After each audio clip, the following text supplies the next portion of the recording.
नाना पटोले दिवसभरासाठी निलंबित. लोणीकरांच्या वक्तव्यावरून आक्रमक पटोले विधानसभा अध्यक्षांच्या आसनासमोरच गेल्यानं कारवाई.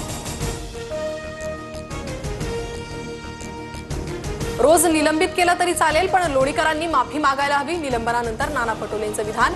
तर नानांचं समर्थन सत्ताधारी विरोधात असताना अध्यक्षांना झुंडीनं घेरायचं, आव्हाडांची टीका. अध्यक्षांच्या अंगावर धावून जाणं अयोग्य. नाना पटोलेंनी माफी मागावी. पटोले विधानसभा अध्यक्षांच्या आसनासमोर गेल्यानंतर फडणवीसांची मागणी. लोणीकरांनी माफी मागितली असती तर प्रकरण मिटलं असतं. शेतकऱ्यांचा अपमान झाल्यास आवाज उठवणार, आदित्य ठाकरेंची प्रतिक्रिया. बीडमधील अल्पवयीन मुलीच्या विनयभंग प्रकरणी एसआयटी चौकशी करणार. वरिष्ठ पोलीस अधिकाऱ्याच्या नेतृत्वात चौकशी होईल. मुख्यमंत्री फडणवीसांची माहिती. धनंजय मुंडेंना राजीनामा द्यावा लागल्याचं दुःख. बीड विनयभंग प्रकरणात लवकरच दूध का दूध, पाणी का पाणी होईल. संदीप क्षीरसागर यांची टीका. मराठी जनांनी सरकारला नमवलं. वाजत गाजत गुलाल उधळत मेळाव्याला या. हिंदी GR रद्द झाल्यानंतर राज आणि उद्धव ठाकरेंचं एकत्र पत्र. उद्धव ठाकरेंनीच राज ठाकरेंना छळलं, त्रास दिला आणि पक्षाबाहेर जायला भाग पाडलं. शिवसेनेच्या अधोगतीला उद्धव ठाकरे जबाबदार. नारायण राणेंची टीका. नारायण राणेंनी स्वतःचा पक्ष का सोडला? राणे कुटुंबाची चोच नरकातच बुडालेली. भास्कर जाधवांची टीका. तर जाधवांकडून नितेश राणेंचा नेपाळी वॉचमॅन असाही उल्लेख. चलो वरळी म्हणत विजयी मेळावा वरळीत होणार असल्याची सामनातून घोषणा. मेळाव्याला उद्धव ठाकरेंसह राज ठाकरेही उपस्थित राहणार. ठाकरेंच्या उपनेत्याने अहवाल लिहिला होता. मुख्यमंत्री फडणवीसांचा दावा. तर कोणाच्याही दबावापुढे झुकणार नाही. त्रिभाषा सूत्रीवरून मुख्यमंत्री फडणवीसांनी विरोधकांना ठणकावलं. उद्धव ठाकरेंचा GR असेल तर समोर आणा आणि जाळा. हिंदीच्या GR वरून राऊतांचं फडणवीसांसह भाजपला आव्हान. तर फडणवीसांनी शिवसेना फोडण्याचा GR काढला तरी मराठी माणूस एकत्र, राऊतांचं उत्तर.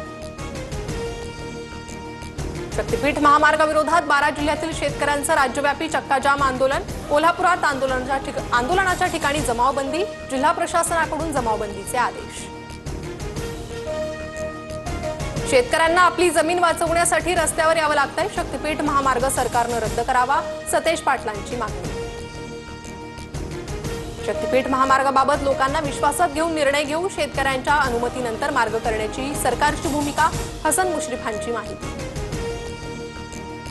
भाजप प्रदेशाध्यक्षपदी रवींद्र चव्हाण बिनविरोध. आज अधिकृत घोषणा होणार. प्रदेशाध्यक्षपदासाठी रवींद्र चव्हाण यांचा एकमेव अर्ज आल्यानं बिनविरोध निवड. पालिका निवडणूक शेलारांच्याच नेतृत्वाखाली होण्याची शक्यता. पालिका काबीज करण्यास शेलार आवश्यक. नेतृत्वाचं मत, सूत्रांची माहिती. तर मुंबई अध्यक्षपदासाठी दरेकर आणि साटम यांच्या नावाची चर्चा. इंदापुरातील सराटीत संत तुकोबांच्या पादुकांचं निरास्नान. तुकोबांच्या पालखीचा सोलापुरात प्रवेश. लाडकी बहीण योजनेची पहिली वर्षपूर्ती. अनुदानासाठी 2,984 कोटी वितरित. लवकरच जूनचे पैसे खात्यात जमा होणार. Saraswat bank new India cooperative बँकेचा ताबा घेणार. आज अधिकृत घोषणा होणार. हजारो ठेवीदारांना दिलासा मिळणार. रेल्वेच्या प्रवासी भाडेदरात वाढ. आजपासून वाढीव दरांची अंमलबजावणी करण्यात येणार. 30 जूनपूर्वी तिकीट आरक्षित केलेल्यांना अतिरिक्त शुल्क भरावं लागणार नाही. राज्यातल्या काही जिल्ह्यांना आज पावसाचा अलर्ट. पुण्यासह सातारा, रत्नागिरीला ऑरेंज, तर विदर्भ आणि मराठवाड्यातील काही जिल्ह्यांना येलो अलर्ट. यमुनोत्रीमध्ये मुसळधार पाऊस. उत्तराखंडमध्ये महाराष्ट्रातील 200 पर्यटक अडकले. 50 जण मुंबईचे असल्याची माहिती. आजपासून राजधानी दिल्लीत जुन्या गाड्यांना इंधन बंदी. 10 वर्षांवरील डिझेल तर 15 वर्षांवरील पेट्रोल गाड्यांना इंधन मिळणार नाही. गाड्यांवर नजर ठेवण्यासाठी पेट्रोल पंपांवर स्पेशल कॅमेरे.